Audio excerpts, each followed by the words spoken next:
mis hermanos, yo les pido que abran sus Biblias en el libro de Ruth, capítulo 4.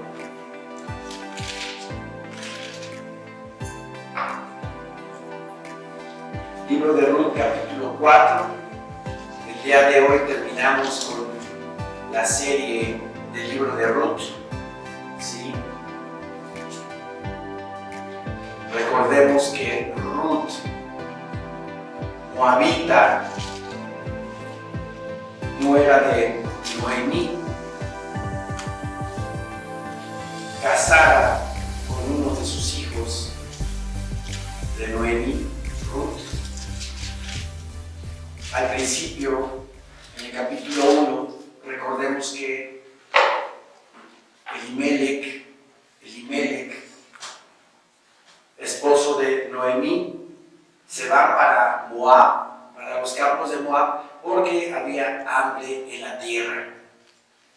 Era época de los jueces de Israel, época difícil, porque había anarquía en Israel. Dice la palabra en el libro de Jueces que la gente hacía lo que quería. La ley no estaba establecida y hacían lo malo ante los ojos de Jehová.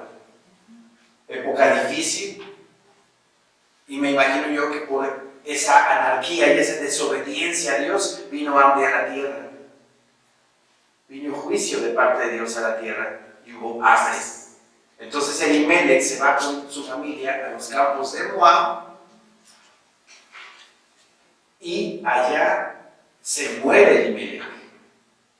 Se muere Elimelech en Moab y se mueren los dos hijos también de Elimelech. Y se queda Noemí sola, viuda, digámoslo así. Viuda porque sus nueras se casan, sus hijos de Elimelech y de Noemí se casan con dos moabitas allá en Moab. Y los dos hijos se mueren. Y se queda nada más Noemí con sus dos nueras, Orfa y Ruth. Entonces se queda sola Noemí y se enteran que en Israel, en Belén, ya había alimento y deciden regresarse después de 10 años a la tierra de Israel, a Belén. Y vemos a lo largo de la historia que mi Señor Dios bendice a Ruth, bendice a Noemí. Había un hombre llamado Boz, que era pariente del difunto Elimelech, el cual, por diosidencia, Ruth, para conseguir alimento para comer, llegó a los campos de Boz. Y resulta que era su pariente de Elimelech, el difunto. Y por medio de esa relación,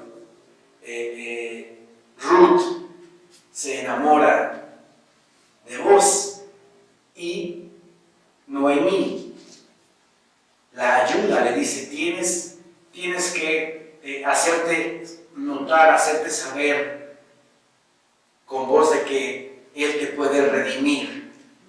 Él puede casarte contigo para darle herencia, para dar un hijo a Elimelech, su hermano, y así cumplir la ley del levirato, como ya lo hemos visto en la palabra del Señor. Cuando un hermano, alguien se casaba con una mujer y no había hijos, si se moría esa persona, ese hombre, el hermano del difunto se tenía que casar con su cuñada para levantar descendencia a su hermano y proliferar el apellido, proliferar el clan, proliferar la tribu de Israel.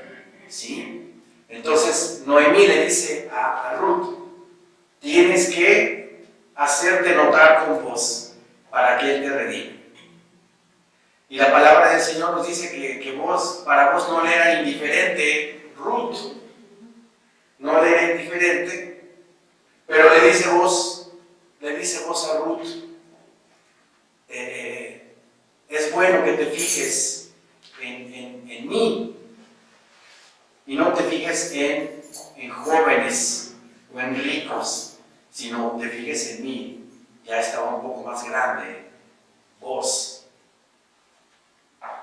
Y le dice, pero hay un problema. Hay alguien ahí que te puede redimir antes que yo. Como en novela, pero hay alguien. Y la música de la novela. Entonces, le dice vos a Ruth, hay alguien que es más joven y más cercano a Elimelech. Hay que preguntarle a él. Hay que decirle que él tiene que redimirte. Él tiene que casarse contigo. Y como vemos en la historia, tanto vos como Ruth eran personas piadosas. Eran personas piadosas que amaban al Señor, que amaban a Dios. Y vos quiso hacer lo correcto. Quiso hacer lo que se debe de hacer siempre, en una negociación o en una situación así.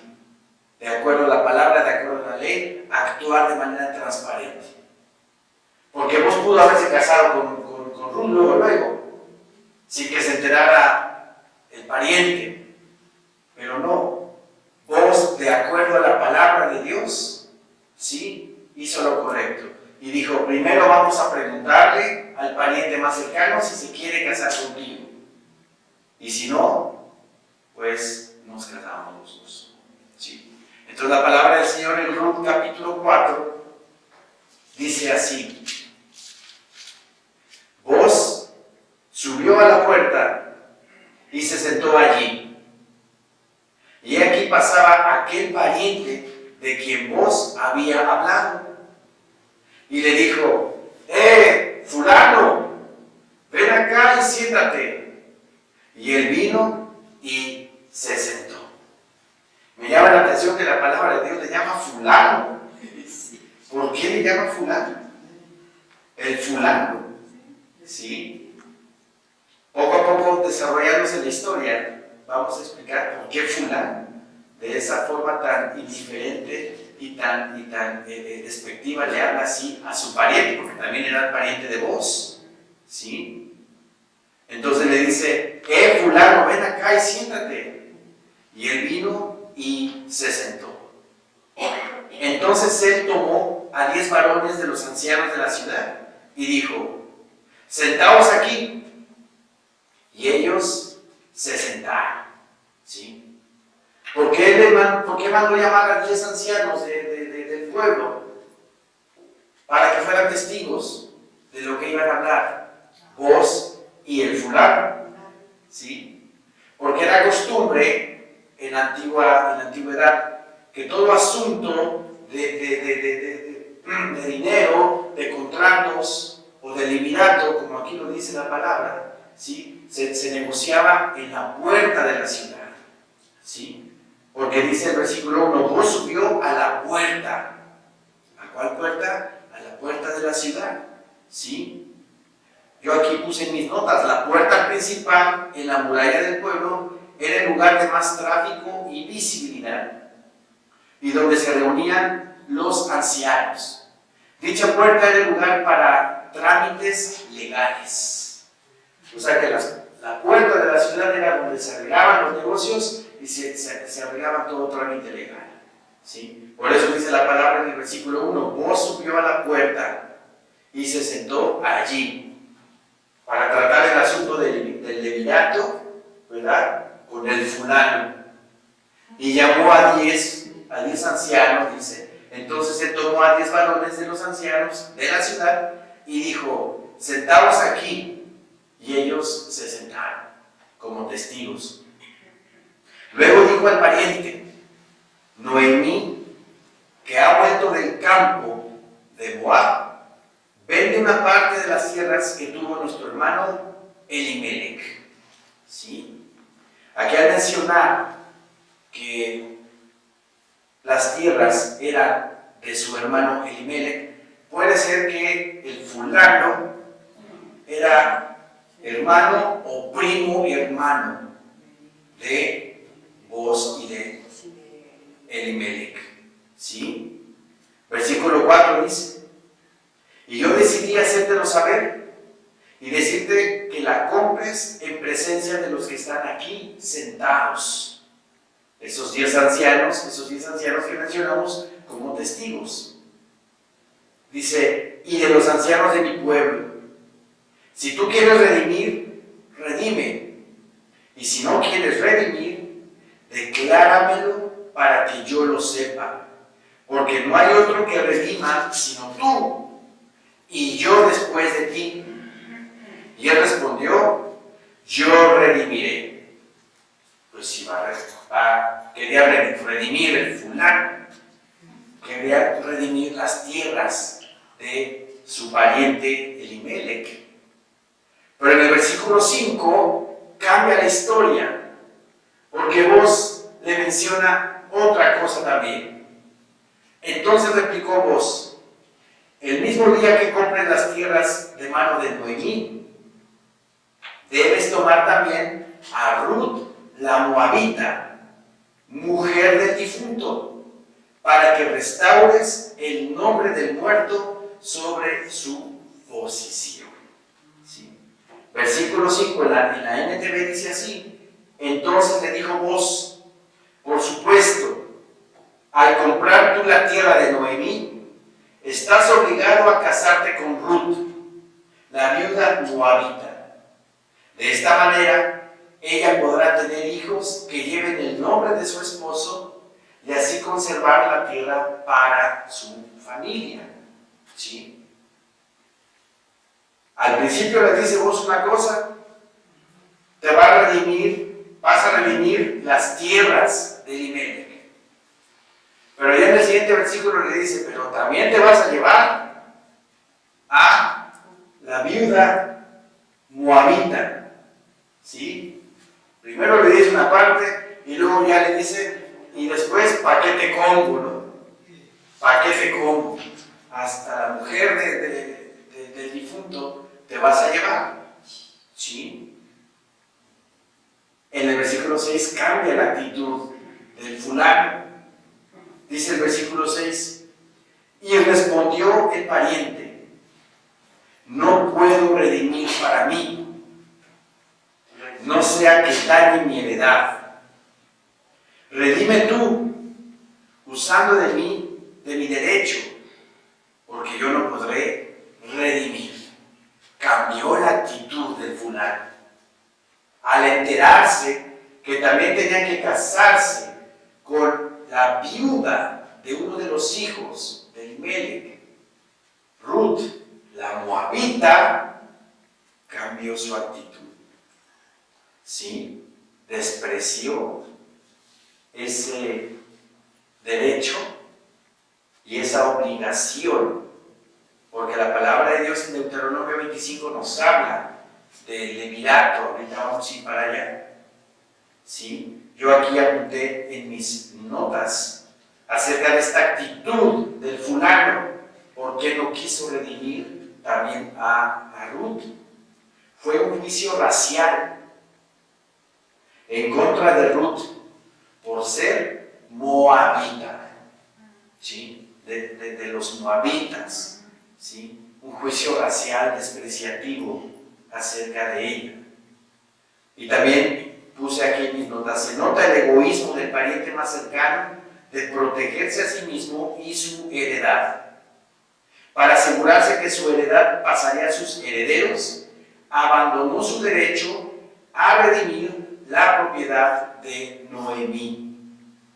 Con este acto dio lugar a que solo su nombre, de todas las personas de la historia de Ruth, se omitiera, en lugar de haber sido preservado para siempre. Por eso el autor del libro de Ruth lo menciona como el fulano, porque tomó una actitud racial discriminativa para con Ruth la moabita. Por eso no se menciona el nombre de este pariente. Y le pone el escritor de Ruth, el fulano. El fulano. ¿Ok? Versículo 7. Había ya desde hace tiempo esta costumbre en Israel, tocante a la redención y al contrato, que para la confirmación de cualquier negocio, el uno se quitaba el zapato y lo daba a su compañero. Y esto servía de testimonio en Israel. Esta palabra en el versículo 7 de la Nueva Traducción Viviente dice así: en esos días era costumbre en Israel que cualquiera que transfiriera un derecho de compra se quitará la sandalia, ¿sí? Y se la entregará a la otra parte.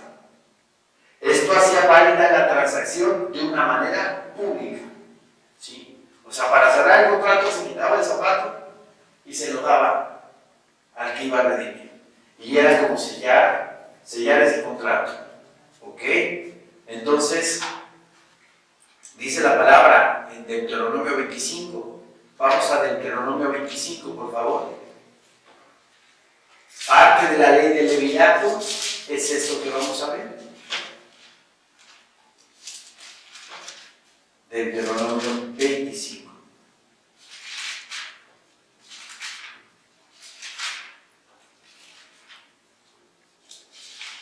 Versículo 5. Amén, hermanos. Amén. Cuando hermanos habitaren juntos y muriere alguno de ellos y no tuviera hijo, la mujer del muerto no se casará fuera con hombre extraño. Su cuñado se llegará a ella y la tomará por su mujer y hará con ella parentesco. Esa es la ley de Levirato. ¿Y todo para qué? Para preservar la tribu, el apellido, el nombre de la familia y posteriormente conservar la tribu de Israel. Y el primogénito, versículo 6, que ella diere a luz, sucederá en el nombre de su hermano muerto, para que el nombre de éste no sea borrado de Israel, se conserve el nombre de esa persona. Versículo 7. Y si el hombre no quisiere tomar a su cuñada, aquí estamos hablando del fulano, ¿verdad? Irá entonces su cuñada a la puerta donde se negocian las transacciones. Irá entonces su cuñada a la puerta a los ancianos y dirá: mi cuñado no quiere suscitar un nombre en Israel a su hermano, no quiere emparentar conmigo. Entonces los ancianos de aquella ciudad lo harán venir y hablarán con él. Y si él se levantara y dijere: no quiero tomarla, se acercará entonces su cuñada a él delante de los ancianos y le quitará el calzado del pie y le escupirá en el rostro. La cuñada al fulano, ¿sí? Y hablará y dirá: así será hecho al varón que no quiere edificar la casa de su hermano, ¿sí? Escupiéndole en el rostro. Y se le dará este nombre en Israel: la casa del descalzado. Hasta afrenta, ¿verdad?, y señalamiento había para aquel que no quisiese redimir el nombre de su hermano.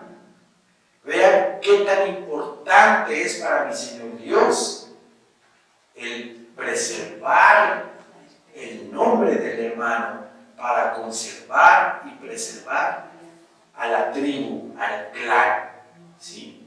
Tan importante que la cuñada llegaba y le escupía en el rostro al que no quería redimir, ¿sí?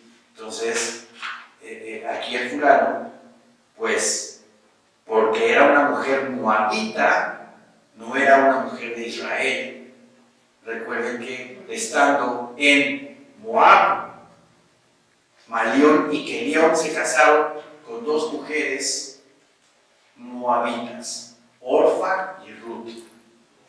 Se mueren los dos hijos y se quedan ellas viudas también. Entonces, Noemí, la viuda de Elimelech, ¿verdad? Al quedarse Ruth con ella, diciéndole unas hermosísimas palabras, ¿sí? Mi pueblo será tu pueblo será mi pueblo, y tu Dios será mi Dios, ¿sí? Renunciando al paganismo que había en Moab, porque eran paganos, renunciando a costumbres, renunciando a tradiciones, renunciando a sus dioses, y diciendo, tu Dios va a ser mi Dios, entregándose Ruth a Noemí, entregándose al pueblo de Israel, entregándose a Dios con todo su corazón, aceptando al Señor como su Señor, ¿sí? Entonces, aquí, en el versículo 8, regresando a Ruth 4:8, entonces el pariente dijo a Booz, tómalo tú, y se quitó el zapato, ¿sí? Le da el derecho de redimir a Ruth, el fulano, a Booz. Entonces el pariente dijo a Booz, tómalo tú, y se quitó el zapato. Y Booz dijo a los ancianos y a todo el pueblo, vosotros sois testigos hoy de que he adquirido de mano de Noemí todo lo que fue de Elimelech, y todo lo que fue de Kelión y de Malón, que son los dos hijos de Noemí muertos, ¿sí? Y que también tomo por mi mujer a Ruth, la moabita, mujer de Malón, para restaurar el nombre del difunto sobre su heredad, para que el nombre del muerto no se borre dentro de sus hermanos y de la puerta de su lugar. Vosotros sois testigos hoy. Vosotros sois testigos hoy. Y dijeron todos los del pueblo que estaban a la puerta con los ancianos, testigos somos. Jehová haga a la mujer que entra en tu casa como a Raquel y a Lea, las cuales edificaron la casa de Israel, y tú seas ilustre en Efrata, y seas de renombre en Belén. Vean cómo y con quién la están asemejando, con quién están comparando a Ruth, con Raquel y con Lea, esposas de Jacob, que dieron hijos para que se formasen las 12 tribus de Israel. Una moabita, una pagana, alguien que no tenía derecho, alguien que no tenía nada que ver con el pueblo de Israel, es redimida, es rescatada, ¿sí? Rescatada. Y más que eso, y mucho más, como lo vamos a ver más adelante, ¿sí? Repito el versículo 11, y dijeron todos los del pueblo que estaban a la puerta con los ancianos, testigos somos, Jehová haga a la mujer que entra en tu casa como a Raquel y a Lea. O sea, tuvieron hijos, las cuales edificaron la casa de Israel, construyeron el cimiento de las 12 tribus de Israel, que edificaron, dice, las cuales edificaron la casa de Israel, ¿sí? Recuerden que Jacob trabajó para Labán 7 años para que pudiera casarse con Raquel, pero Labán lo engaña, y a la hora de la boda, a la hora de la noche de bodas, en vez de que sea Raquel, le da a Lea. y se da cuenta en la mañana y se ve engañado y le reclama a Labán. Entonces Labán le dice, no, es que la costumbre es de que la mayor tiene que casarse primero. Por eso te di a leer. Trabaja otros 7 años por Raquel. Y trabaja Jacob 7 años más por Raquel. Y de ahí vienen las 12 tribus de Israel, ¿sí? Junto con las siervas de Raquel y de Lea, ¿sí? Dice la palabra del Señor, las cuales edificaron la casa de Israel, y tú seas ilustre en Efrata, y seas de renombre en Belén. Casi están como profetizando. Están profetizando, ¿verdad? Los del pueblo, que de ese linaje iba a venir alguien importante, que de ese linaje iba a venir alguien que no nada más iba a redimir a Ruth, iba a redimir al mundo entero. Nuestro Señor Jesucristo, nuestro Señor bendito.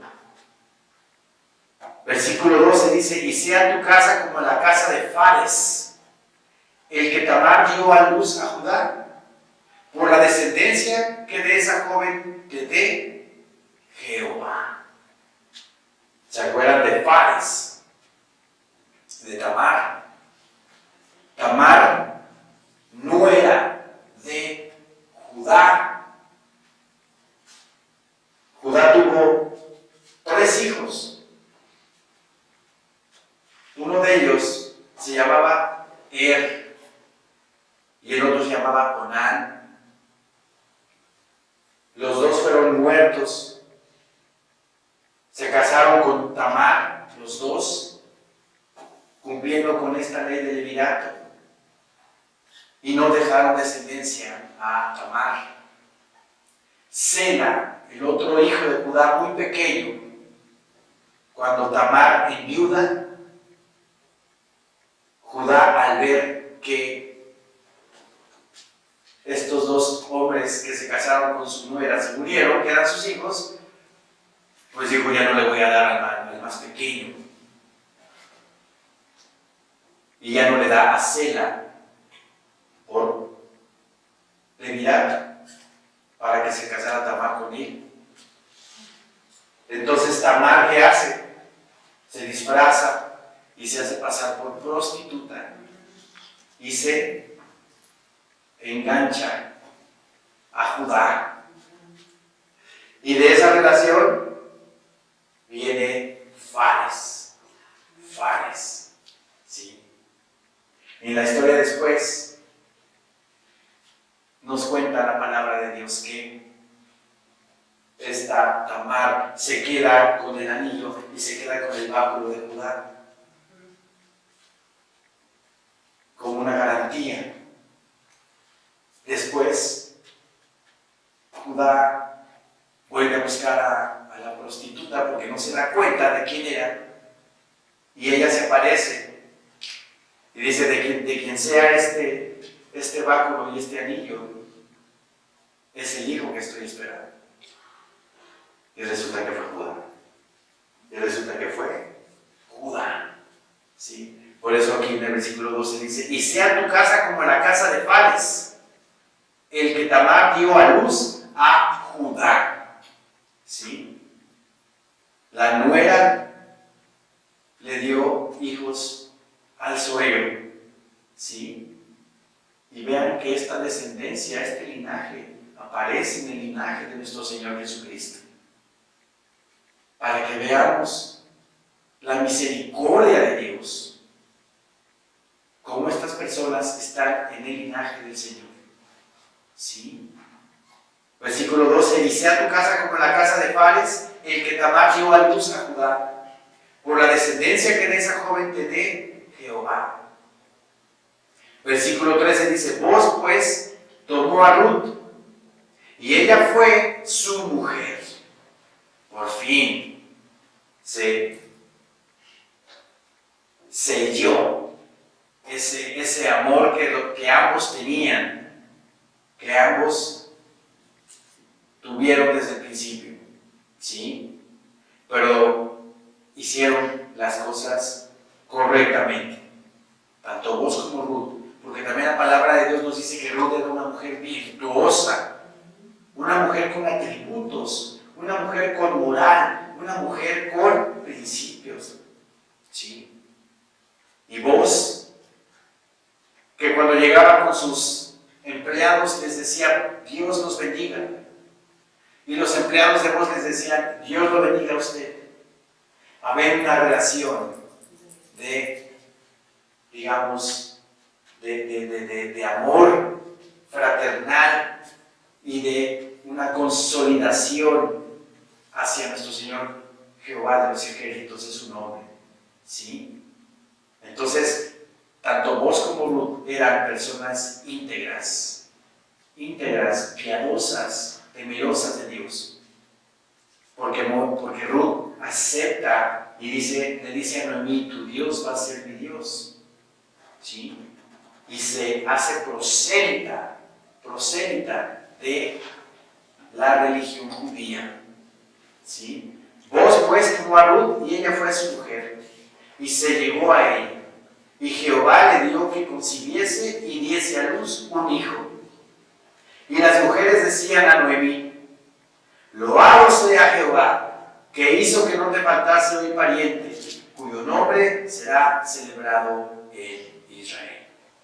La palabra loado significa alabado sea Jehová. Loado sea Jehová, alabado sea Jehová, que hizo que no te faltase hoy pariente, cuyo nombre será celebrado en Israel. El cual, dice, será restaurador de tu alma y sustentará tu vejez, pues tu nuera que te ama lo ha dado a luz. Y ella es de más valor para ti que 7 hijos. ¿Por qué le decían esto a Noemí? Porque Noemí ya estaba grande. Noemí era viuda. Y cuando una persona estaba en esa situación, pasaba por muchas complicaciones, muchos problemas económicos, ¿sí? Pero le dicen, qué bueno que Ruth te va a dar un nieto, porque él te va a sustentar, ¿sí? El versículo 15 nuevamente dice, el cual será restaurador de tu alma y sustentará tu vejez, te va a mantener en tu vejez, pues tu nuera que te ama lo ha dado a luz, y ella es de más valor para ti que 7 hijos, ¿sí? Yo aquí apunté en mis notas, sin ayuda de la sociedad o del gobierno en la vejez, los hijos eran los únicos seguros proveedores y protectores. Los hijos, y si fuera necesario los nietos, tenían a su cargo el cuidado de sus padres y abuelos. Por eso le dicen a Noemí, loado sea Jehová, porque ese niño, ese muchachito te va a mantener, te va a ayudar en tu vejez, ¿sí? Versículo 16 dice, y tomando Noemí el hijo, lo puso en su regazo y fue su aya. ¿Qué quiere decir su aya? Su nana. Fue su nana, ¿sí? Y le dieron nombre a las vecinas, diciendo, le ha nacido un hijo a Noemí, y lo llamaron Obed. Este es padre de Isaí, padre de David, padre del rey David. ¿Se dan cuenta? ¿Se dan cuenta cómo era importante que vos se casara con Ruth? Porque de ahí iba a venir el linaje y la descendencia de David. Y obviamente, años después de ese linaje de David, viene nuestro Señor Jesucristo, nuestro Señor Jesús, ¿sí? Dice el versículo 18, estas son las generaciones de Fares, hijo de Judá y de Tamar, ¿Ok? Estas son las generaciones de Fares. Fares engendró a Esrón. Esrón engendró a Ram. Y Ram engendró a Aminadab. Aminadab engendró a Nazón. Y Nazón engendró a Salmón. Salmón engendró a Boz. Y Boz engendró a Obed. Obed engendró a Isaí. E Isaí engendró a David. A David. ¿Sí? Qué importante historia. Porque no nada más es que una moabita haya tenido parentesco con una israelita. ¿Sí? No nada más es eso. Representa la redención del no judío, del gentil, por parte de Dios. Representa el rescate de una persona que era pagana, que era de los moabitas, que por Dios tenían a un Dios que exigía que se pusiera un bebé en los brazos de ese Dios, y abajo le quemaban con fuego al bebé como sacrificio a sus dioses, a su dios Quemos. Esos eran los dioses de Moab, eran los dioses de Ruth.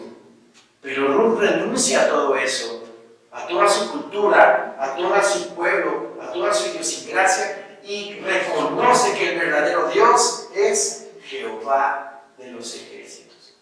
Qué hermosa palabra nos dice en Ruth capítulo 2, ¿sí? Capítulo 1, 16. Respondió Ruth: no me ruegues que te deje y me aparte de ti, porque a donde quiera que tú fueres, iré yo, y donde quiera que vivieres, viviré. Tu pueblo será mi pueblo, y tu Dios, mi Dios. Le dice Ruth a Noemí, porque tuvo Ruth la oportunidad de irse a su pueblo. Ya se había muerto su marido. Orfa sí se fue. Ruth se quedó y reconoció al Dios verdadero de la casa de David, al Dios verdadero de la casa de Israel. Así nosotros, cuando andamos en el mundo, que andamos en otra religión, que andamos buscando otra filosofía, que andamos buscando doctrinas, que andamos buscando filosofías de hombre que nos llenen el alma, y no nos llenan absolutamente nada. Al contrario, nos dejan con más vacíos, nos dejan con más dudas. Y cambio de aquí, y me voy para allá, y luego me voy para allá, y no estoy estable, y no me llena mi alma nada de lo que me ofrece el mundo. Eso representa a Ruth cuando estaba en Moab. Pero llega Ruth a la tierra indicada, donde está el Dios indicado, y es redimida, y es incluida en el linaje de nuestro Señor Jesucristo. Así, hermanos, nosotros, cuando dejamos nuestra religión, cuando dejamos nuestra filosofía, nuestra doctrina, y llegamos a la cruz, el Señor nos redime, el Señor nos rescata, y el Señor ya nos da una identidad, nos da una seguridad, nos da una esperanza. No como la esperanza falsa que el mundo te da, sino una verdadera esperanza. La sangre de Jesucristo que nos lava de todos nuestros pecados. Y ya no somos esclavos, ni somos servidumbre, ni somos ajenos a la promesa, sino ya pertenecemos a la familia de Dios.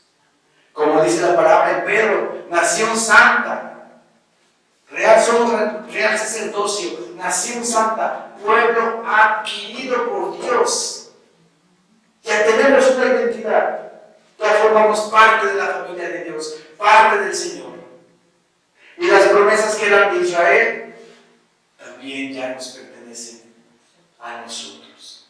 ¿Sí? Qué maravillosa historia, hermanos, porque aquí vemos como Ruth es incluida en el linaje de nuestro Señor Jesucristo. Y nosotros también, cuando lo recibimos como nuestro único Señor y suficiente Salvador en nuestras vidas, también somos incluidos en esas bodas del Cordero que muy pronto se van a dar en el cielo. ¿Sí? Por eso, hermanos, ya fuimos redimidos, ya fuimos rescatados por el Señor. ¿Sí? Ya no somos esclavos, sino somos amigos del Señor, como dice la palabra del Evangelio de Juan. Si hacemos lo que Él quiere que hagamos, ya no los llamaré esclavos, sino los llamaré amigos. Porque al esclavo el Señor no le dice todas las cosas, pero le dice mi Señor Jesucristo a sus apóstoles: a ustedes les he declarado todo, por eso ya no son esclavos, son mis amigos. ¿Sí? Y el Señor a nosotros también nos ha dado todas las cosas, todas las promesas. Y si obedecemos y cumplimos su palabra,